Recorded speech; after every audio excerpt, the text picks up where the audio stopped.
नमस्कार। एक 5 वर्षीय बच्चे की कुंडली है हमारे सामने।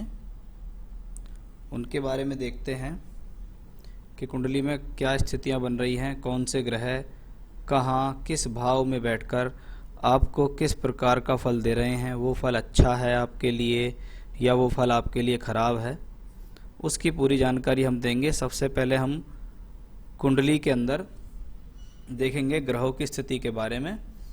आपकी कुंडली कन्या लग्न और मिथुन राशि की कुंडली है। कन्या की ये कुंडली है और लग्न और राशि दोनों के जो मालिक हैं बुध हैं। बुध का प्रभाव जब व्यक्ति के लगन यानी शरीर और व्यक्ति की राशि यानी मन दोनों के ऊपर पड़ रहा हो तो व्यक्ति बुध ग्रह से प्रभावित होता है। बुध ग्रह बुद्धि, सोच, विचार, इंटेलिजेंसी, बातों की पकड़ करना, इनके लिए जाना जाता है। इसलिए मैं यहाँ लगन और दशम दोनों के जो मालिक हैं और राशि के जो मालिक बुध हैं उसके बारे में बात कर रहा हूँ कि कन्या लगन और दशम भाव दोनों के मालिक बुध हैं। आपकी राशि के मालिक बुध हैं, वो कुंडली में मंगल की राशि में वक्री होके बैठा है। अब मंगल की राशि जो होती है ये मेष राशि है। मेष राशि व्यक्ति के स्वभाव को भी रिप्रेजेंट करती है। आपके लगन और राशि के मालिक जब मंगल की अग्नि तत्व राशि, चर राशि, एनर्जेटिक राशि में बैठ जाते हैं तो ये व्यक्ति के स्वभाव में बहुत ज़्यादा चलायमानता देते हैं, एनर्जी देते हैं, एग्रेशन देते हैं। किसी भी चीज़ को इमीडिएट करना, इमीडिएट अगर वो ना हो तो उसके लिए जिद करना भी ऐसे लोगों के स्वभाव में आता है। वक्री बुध धन के हिसाब से देखें तो अच्छा है, लेकिन ऐसे लोग अपने आगे किसी को कुछ समझते नहीं हैं। इंटेलिजेंट होना एक अलग बात है, लेकिन अपने ऊपर इंटेलिजेंसी का घमंड करना, किसी से बिना वजह किसी भी बात को लेके बहस करना, अपनी ही बात को आगे रखना, दूसरे की बात सुनना ही नहीं, वो सब इसी कॉम्बिनेशन से आता है। और व्यक्ति अपने बातों के अंदर बहुत सारे छुपावट भी रखता है। बात को इस तरीके से प्रेजेंट करता है चाहे उस बात के अंदर कितना ही गॉसिप्स मसाला डाल के बताना पड़े, लेकिन वो जो बात सुनी हुई होती है या जो उन्होंने सुनी होती है उसको और अधिक भाव चढ़ाव से बताने का प्रयास ऐसे लोग करते हैं। तो ये कॉम्बिनेशन स्वभाव में एग्रेशन देता है, जिद देता है, क्रोध देता है, क्योंकि ये बुध है। बुध युवा अवस्था का कारक होता है और मंगल की राशि में होता है तो ये शत्रु की राशि में है। ये आपकी जीवन में आपकी लाइफ को स्ट्रगल भरी बनाता है। कहते हैं लग्नेश दशमेश जब अष्टम में हो, शत्रु की राशि में बैठा हुआ हो तो व्यक्ति को अपनी प्रोफेशनल लाइफ को संवारने के लिए और अपने खुद के जीवन यापन को संवारने के लिए काफ़ी एफर्ट्स करने पड़ते हैं। ये बुध आपका नवांश कुंडली में भी देखिएगा, पोजीशन इसकी अच्छी नहीं हुई है, वहाँ भी ये वक्री होकर राहु केतु अक्ष पे आया है। यानी जीवन में अगर बुध की महादशा अंतरदशा अगर आएगी तो व्यक्ति स्वयं अपनी गलती, स्वयं अपनी उलझनों के कारण अपने जीवन में अपना नुकसान करेगा। इसको हम ऐसे मान सकते हैं। तो हॉरोस्कोप की जो शुरुआत है वो ज़्यादा बेहतर नहीं हुई, क्योंकि लग्न लग्नेश राशि के मालिक और कर्म भाव के मालिक पीड़ित हैं। ये 10th हाउस का मालिक है बुध। 10th हाउस में आपकी प्रोफेशनल लाइफ के अलावा आपके रोज़मर्रा की ज़िंदगी के कर्म भी होते हैं। जब आप स्वार्थी हो जाते हैं, जब आप सिर्फ यही सोचते हैं कि मैं अपना काम कैसे निकालूं, तब लोगों को जीवन में प्रॉब्लम अवश्य ही आ जाती है, क्योंकि लोग उनको समझ जाते हैं कि भाई ये व्यक्ति तो स्वार्थी है, ये तो अपना स्वार्थ सिद्ध करने के लिए आपको चोट या नुकसान भी दे सकता है। तो उस हिसाब से व्यक्ति का जो स्वभाव है वो काफ़ी तेज है। साथ में बैठा है सूर्य, द्वादशेश और अष्ट इसके साथ बैठ गया है, जो कि जीवन में खर्च को बढ़ाता है, धन संचय की प्रॉब्लम देता है। जीवन में ऐसा कॉम्बिनेशन धन को जुड़ने नहीं देता है। धन का लगातार किसी न किसी प्रकार से खर्च होना ऐसे कॉम्बिनेशन से देखा जाता है। अब साथ में शुक्र भी आ गए। कौन है शुक्र? दूसरे और 9वें घर का मालिक है। लग्नेश, द्वितीयेश, दशमेश, नवमेश अष्टम में हो, ये धनयोग और राजयोग है।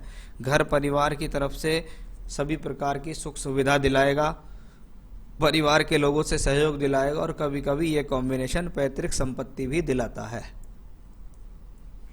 तो शुक्र उस लिहाज से अच्छा है, लेकिन फिर वही एक योग, भाग्य स्थान का मालिक बैठा है अपने से द्वादश में और कुंडली लगन से अष्टम में।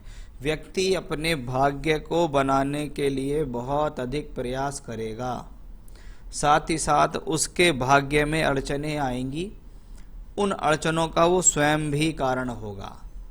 जीवन में व्यक्ति ईश्वरीय कृपा के अलावा अपने कर्मों के द्वारा आगे चलता है। उसके खुद के कर्म अच्छे हैं, ईश्वर की कृपा मिल रही है, वो आगे बढ़ रहा है। उसके खुद के कर्म अच्छे नहीं हैं, उसने ईश्वर की मिली हुई कृपा को भी ठुकरा दिया, नुकसान कर लिया, ऐसा हम कह सकते हैं। शुक्र ब्यूटी ऑफ मैरिज भी है। अभी शुक्र के बारे में और भी मैं आपसे बात करूंगा। सप्तम भाव और चौथे भाव की बात करता हूं। जब चौथे घर का मालिक कुंडली में 12वें घर में राहु केतु अक्ष पे हो और शनि से दृष्टि भी हो, तो कभी कभी घर के सुख में बहुत ज़्यादा कमी होती है। ऐसा भी संभव हो सकता है कि शनि की दशा, क्योंकि इन्हें अभी बहुत लंबी है, 2040 तक है, तो ऐसा संभव दिखाई देता है कि इस दशा में ये किसी न किसी कार्य की वजह से, पढ़ाई की वजह से इनका कोई बड़ा स्थान परिवर्तन हो जाए और ये घर से काफ़ी दूर चली जाएं। मैंने ऐसे बच्चों को कभी देखा है कि बचपन में ही वो शुरुआत की अवस्था में ही घर से दूर चले जाते हैं। हो सकता है उनके पिताजी की नौकरी ट्रांसफरेबल हो इस वजह से, या फादर कहीं और जाकर रहना चल कर दें, या फादर कहीं ट्रांसफ़र करा लें, या कुछ भी है, लेकिन इनके भाग्य से ऐसा मुझे दिखाई दे रहा है। आइए, बृहस्पति जब चौथे घर का मालिक हो के द्वादश में राहु केतु अक्ष पे हो, शनि से पीड़ित भी हो, तो खुद के बल पर मकान बनाने में लोगों को प्रॉब्लम होती है, घर के सुख में कमी होती है। अपना घर का सुख साधन होते हुए भी व्यक्ति कहीं बाहर जाकर रेंट वगैरह पे रहते हैं, ऐसा भी देखा जाता है। सप्तमेश, सप्तम भाव पति का स्थान कहलाता है। 7th लॉर्ड इन 12th हाउस, राहु केतु एक्सठ शनि से दृष्ट, वैवाहिक जीवन में देरी भी होगी, विवाह होने में देरी भी होगी और तनाव भी होंगे। क्योंकि मैंने शुक्र के बारे में भी आपको भी कहा था कि बताता हूँ, शुक्र ब्यूटी ऑफ मैरिज है। विवाह का स्वामी बृहस्पति लड़कियों की कुंडली में तो खासकर पति कारक भी होता है। ये यहाँ छठे घर में है, जहाँ पर सप्तमें शुक्र नीच का होके बैठा है। ये हॉरोस्कोप विवाह में देरी के साथ साथ वैवाहिक जीवन में प्रॉब्लम या कलह देने का भी कॉम्बिनेशन है। इसका एकमात्र निदान ये है कि कुंडली मिलान करें, गुण मिलान ना करें। लड़के की कुंडली में देखें कि उनकी जीवन में जो कॉम्बिनेशंस हैं वो खराब तो नहीं है। जो कॉम्बिनेशन आपकी लड़की की कुंडली में खराब हैं, वो अगर उनकी में भी खराब हुए, आप कितने भी गुण मिलाने ना, फिर सेपरेशन हो ही जाएगा, फिर वैवाहिक जीवन सुखद रहेगा ही नहीं। लेकिन जब कुंडली में प्रॉमिस हो जाते हैं कि हाँ, इस कुंडली में ये प्रॉमिस है कि इसके साथ ऐसी घटनाएं घटेंगी, तो बहुत हद तक देखा जाता है कि आपको कहीं ना कहीं मैरिड लाइफ के लिए प्रॉब्लम आएगी अवश्य। तो बृहस्पति की पोजीशन भी अच्छी नहीं, धन का कारक भी बृहस्पति कहलाता है। वो भी जब इतना पीड़ित हो तो जीवन में व्यक्ति को खर्च बहुत होते हैं, उनके लिए खर्च होते हैं, किसी न किसी कारण से खर्च होते हैं। वो सब कुछ इस कॉम्बिनेशन से दिखाई दे रहा है। पहला तो लग्नेश, दशमेश राशि का माली पीड़ित, वहीं बृहस्पति पीड़ित। शनि मंगल का योग तीसरे घर में, 3rd लॉर्ड इन 3rd हाउस। मंगल जब तीसरे घर का मालिक हो के तीसरे ही घर में हो, लेकिन साथ में शनि भी हो, पहले तो अपने से छोटा भाई होता नहीं है। अगर इनसे कोई छोटा भाई हो जाता है या बहन हो जाती है, तो उनके साथ इनके संबंध बेहतर नहीं माने जाते हैं।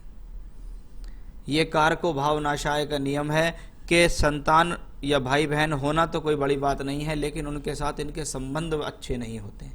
ये व्यक्ति अदम्य साहसी है, साहस में वृद्धि होती है दिन पे दिन, किसी से डरते इतने नहीं हैं। स्वभाव एक तरीके से होता है कि भी जिनके भीतर डर ना हो, जिनके भीतर साहस बहुत ज़्यादा हो, ऐसा भी ऐसे बच्चों में देखा जाता है।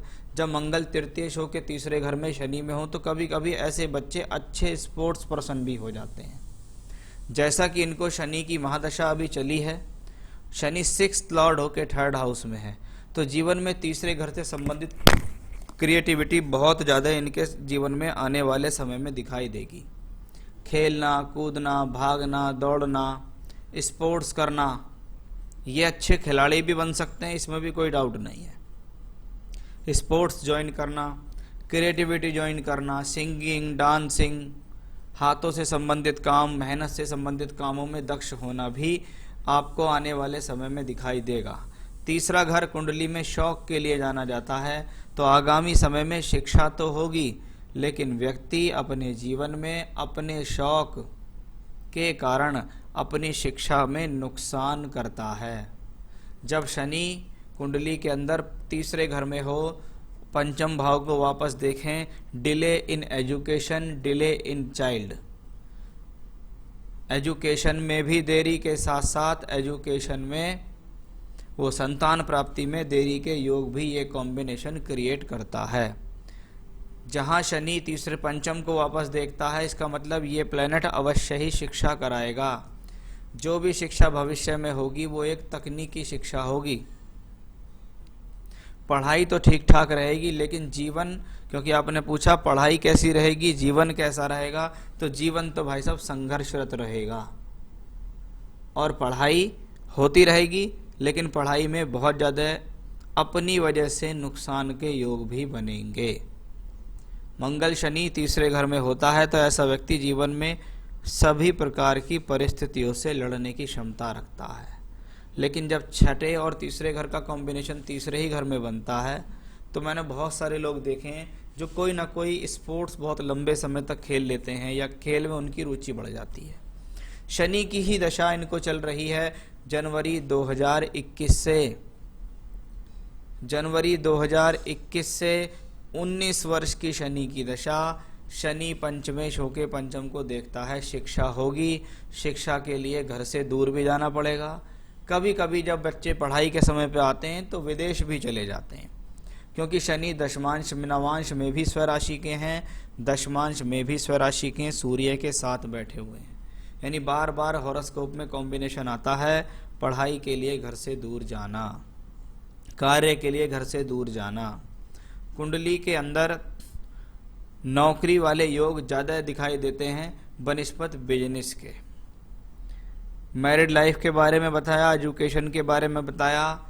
शनि की महादशा 2040 तक है, यानी जीवन के 24 वर्ष तक तो शनि की दशा है। उसके बाद आएगी बुध की दशा। शादी के लिए बहुत ज़्यादा समस्या है इस हॉरोस्कोप में। कहते हैं कि भैया रिश्ते बहुत सारे देख लिए, लेकिन कहीं बात ही नहीं जम रही। वो बुध की दशा में शादी होगी, शादी शनि की दशा में तो होगी नहीं, शादी होगी बुध की दशा में। और बुध में भी जब 2043 से 46 के बीच में जब बुध में शुक्र आएगा, तब शादी के चांसेस दिखते हैं। लेकिन जब हॉरोस्कोप शुरू से ही टिपिकल दिखाई दे रही है, तो विवाह में विलंब मैं कह रहा हूँ। और अगर ऐसे व्यक्ति का विवाह जीवन में 30-32 साल की उम्र में हो, तो भी कोई बहुत बड़ी डाउट, संदेह की बात नहीं है। ऐसा मैंने बहुत चार्ट्स में देखा है। व्यक्ति एजुकेशन करता है, एजुकेशन अच्छी कर लेता है, नौकरी करता रहता है, पैसे कमाता रहता है, लेकिन रिश्ते ढूंढते ढूंढते परिवार वाले थक जाते हैं, रिश्ता ही नहीं होता, शादी ही नहीं होती। पहले शादी होने में दिक्कत, फिर शादी चलाने में दिक्कत। तो बहुत सारी चीज़ें इन्हें जीवन में स्वयं भी समझनी पड़ेंगी, क्योंकि कुंडली में ग्रहों को देखकर बताना मेरा फर्ज होता है। जो चीज़ उसमें दिखाई देती है, अच्छी है बुरी है, उसके बारे में बताता हूँ मैं आपको। उससे आप जिससे पहले से सावधान हो, डरे नहीं। कुंडली में कोई दोष नहीं है, कोई मंगल दोष, कोई पितृदोष, कोई कालसर्प दोष आदि कुंडली में नहीं है। ऐसे लोगों को जीवन में जैसे जैसे ये बड़े हों, भगवान विष्णु के किसी भी स्वरूप को अपना इष्ट मान लेना चाहिए। जैसे भगवान राम, भगवान कृष्ण, बुद्ध, परशुराम, कोई भी भगवान विष्णु के स्वरूप को अपना इष्ट मानते हुए जीवन में उनकी आजीवन पूजा करनी चाहिए। जैसे जैसे बच्चा बड़ा होता है तो मैं उसके लिए कहता हूँ भैया विष्णु सहस्त्रनाम का पाठ किया करो, हनुमान चालीसा का पाठ किया करो, हनुमान जी के दर्शन करो, मंदिर में जाके उनको प्रसाद चढ़ाओ, भोग लगाओ। उन्हीं से इनके जीवन में वो चीज़ आएंगी, क्योंकि आपने कहा जिद्दी और गुस्सैल बहुत है, वो इनके स्वभाव में है, वो मैंने आपको बता दिया। इन चीज़ों को तो इनको बहुत ज़्यादा डाउन करना पड़ेगा भविष्य में। जैसे जैसे ये समझदार होंगी वैसे वैसे ही इनके जीवन में वो सब चीज़ें निकल के सामने आएंगी। तो ये था आपकी हॉरोस्कोप का एनालिसिस। जितना मैं इन ग्रहों के बारे में बता सकता था मैं बताया। जहाँ मुझे चिंता दो ही चीज़ की दिखती है, पहली चिंता स्वभाव की, दूसरी चिंता मैरिड लाइफ की। मैरिड लाइफ तो अभी बहुत दूर है तो उसके बारे में इतनी चिंता नहीं करनी है, स्वभाव को धीरे धीरे सुधारना है।